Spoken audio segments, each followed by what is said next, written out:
प्रधानमंत्री नरेंद्र मोदी ने असम के गोलाघाट प्रनिले जिले के तुमालीगढ़ में 14 सितंबर को दुनिया के पहले बांस से इथेनॉल बनाने के संयंत्र का उद्घाटन किया। इसे 5,000 करोड़ रुपए की लागत से तैयार किया गया है। इस अत्याधुनिक प्लांट को शून्य अपशिष्ट यानी कि जीरो वेस्ट तकनीक पर तैयार किया गया है और यहाँ बांस के पौधे के सभी हिस्सों का इस्तेमाल भी किया जाएगा। नमस्कार, आप देख रहे हैं आरएन टीवी कृषि और मैं हूँ आपके साथ दिवांशी खन्ना। असम में बांस से इथेनॉल के साथ साथ green fuel, green acetic acid, खाद्य ग्रेड CO2 और बायोकोल जैसे उच्च मूल्य वाले औद्योगिक रसायन भी तैयार किए जाएंगे। साथ ही इस प्लांट से 25 मेगावाट ग्रीन बिजली का उत्पादन भी होगा। इससे असम की ग्रामीण अर्थव्यवस्था को हर साल 200 करोड़ रुपए का बढ़ावा मिलने की उम्मीद है। अधिकारियों के मुताबिक ये संयंत्र पूर्वोत्तर के 4 राज्यों से 5 लाख टन हरा बांस प्राप्त करेगा, जिससे प्रत्यक्ष और अप्रत्यक्ष रूप से 50,000 लोगों से अधिक लोगों को इसका लाभ मिलेगा। प्रधानमंत्री ने इस मौके पर यह भी बताया कि भारत ने 2014 में जहां सिर्फ 1.50% इथेनॉल ब्लेंडिंग की, वहीं 2022 में ये आंकड़ा बढ़कर 10% तक पहुंच चुका है। 2025 के लक्ष्य को समय से पहले ही हासिल कर लिया गया है, जो कि बहुत अच्छी बात है। अब जानते हैं कि इथेनॉल उत्पादन में भारत की स्थिति क्या है। इथेनॉल उत्पादन के मामले में अमेरिका सबसे दूसरे नंबर पर, अमेरिका से भारत तीसरे सबसे बड़ा उत्पादक देश है। लगभग 16.1 बिलियन गैलन इथेनॉल का उत्पादन किया, जबकि ब्राजील का उत्पादन 8.8 बिलियन गैलन था।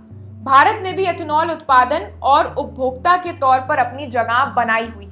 भारत सरकार बढ़ते तेल और पेट्रोलियम आयात की समस्या के समाधान के लिए कई उपायों पर विचार कर रही है, जिनमें नवीकरणीय ऊर्जा स्रोतों के विकास को बढ़ावा देना और गैसोलीन के विकल्प के रूप में इथेनॉल का उपयोग करना भी शामिल है। सरकार को उम्मीद है कि वित्त वर्ष 24 तक नियमित गैसोलीन में 20% इथेनॉल मिलाया जा सकेगा।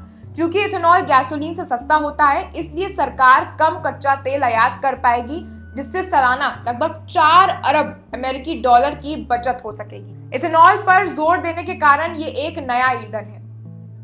पेट्रोल एक जीवाश्म ईंधन है, जिसका अर्थ है कि ये उन संसाधनों से बना है जो सीमित है और अंततः समाप्त हो सकता है। अब आइए जानते हैं कि इथेनॉल पर जोर देने के कारण क्या है। ये एक नया ईंधन है। पेट्रोल एक जीवाश्म ईंधन है, जिसका अर्थ है कि ये उन संसाधनों से बना है जो सीमित है और अंततः समाप्त हो सकते हैं। दूसरी ओर इथेनॉल का उत्पादन उन फसलों से किया जाता है जिनको साल दर साल उगाया जा सकता है। ये पेट्रोल तुलना में अधिक स्वच्छ जलने वाला है। इथेनॉल कार्बन मोनोऑक्साइड और हाइड्रोकार्बन जैसे प्रदूषकों का कम उत्सर्जन पैदा करता है। इससे वायु गुणवत्ता में सुधार और उस गैस उत्सर्जन को कम करने में मदद भी मिलती है। सितंबर में इथेनॉल को लेकर देश में खूब विवाद भी हुआ। विपक्षी दल कांग्रेस की ओर से इथेनॉल के माध्यम से केंद्रीय मंत्री नितिन गडकरी के बेटों की कंपनियों को लाभ पहुंचाने का आरोप सोशल मीडिया पर खूब छाया रहा।